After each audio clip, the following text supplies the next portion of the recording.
Cedrus Deodar Cedar, the so-called timber of the gods, a sacred tree of India, Pakistan, Afghanistan, and the Himalayan mountains, well adapted to California, flourishes here, can last a very, very long time, grow to great age and size and maturity, reliable in the landscape, very few pests and problems with infestations and so forth. In this case, we have the single upright leading tip. The tree is very much in natural form. It's been allowed to grow complex and compact, the form that it likes the best. And we have some wind throws and tear outs that are showing themselves here. A couple of split branches have peeled open, and we're going to make those into targeted cuts. We're going to excise those from the tree and only remove the defects. The added benefit we get in this individual tree is by removing these branches, our sight lines to the ridge line and the horizon line are now opened up. So it'll be a very big aesthetic upgrade to this second-story porch, view to the west, the sunset view. So these target cuts are going to help open that up a little bit. You're going to see the ridge line, and it should be a very nice aesthetic solution for the tree as well. So we're just taking out windbreaks and wind throws and split branches right now. And down from below, underneath, when we go down below and look at the tree from the bottom, you'll see the accumulation of dead wood and shade out dieback that is built up down there.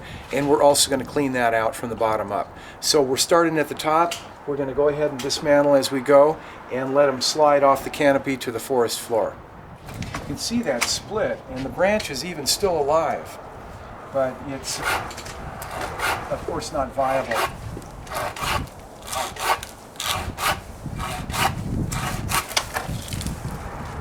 Sometimes they'll drop into the canopy and just snag there. So we're going to fish it out from down below, just try to let it slide out the lateral branches and get it safely to the ground. The ground man should use a hard hat and be well protected for bringing material down. So we're just going to take our time, and a branch at a time we're going to fish them out of here as we go. This failure that we see in this tree is probably caused by a couple of things. One is, of course, a pretty good windstorm through here. The other is the fact that this limb had turned into a double lead. So we look at the juncture where the split is, and what we see is that leader had gone into a compound, narrow crotching lead, very vulnerable to being peeled open and torn out. So we want to keep them in pretty natural, graceful, arching, descending tips, and we keep this kind of failure to a minimum. So once in a while you're going to have a failure like this in a tree of this species, but look how forgiving it is. It hasn't fallen down and harmed anything. They just split and they hang there until you can get around to dismantling them. So it's a safe urban tree in the sense of the self-pruning process is always pretty safe and mild and controllable, not a big hazard tree as we see it in the urban landscape. So I'm taking the split limb all the way back to the main stem. So I'm going to make it in a couple of cuts so I don't peel bark. And we're going to take the time to treat the end grain too.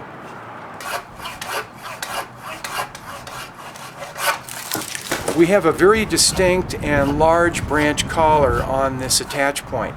We're going to preserve that. We're going to come back to our smallest theoretical diameter, square to the stem, and make our final excision there. So there'll be a bit of a projection out of the trunk, but it'll be a much smaller wound for the tree to cope with, and it will eventually swallow that bulge in the trunk anyway. We're going to go back down below and get the many dead shade out branches out next. What probably happened here that is the source of this defect is this branch was probably cut right here, and a side branch became the new lead. And now we have that rolling load, that asymmetrical twisting, torquing load that has been applied, and it finally tore out. And here's another side branch that wants to grow into a leader. You can see how the tree wants to return to that natural form. This little shoot on top is trying to replace the natural tip, as is this branch. But of course, once we get a split like this, we never get the branch recovering full strength again. So this is a good excision. This is no longer going to contribute to the tree's future, and we're better off to excise this and let the light come down to the branch underneath it. There we go. So this is a good example tree to observe because it's very natural in its form. It hasn't been disrupted or modified in natural form. It's been allowed to grow in genetic morphology on site. Only some low branches have been removed to get them out of the way of the urban access.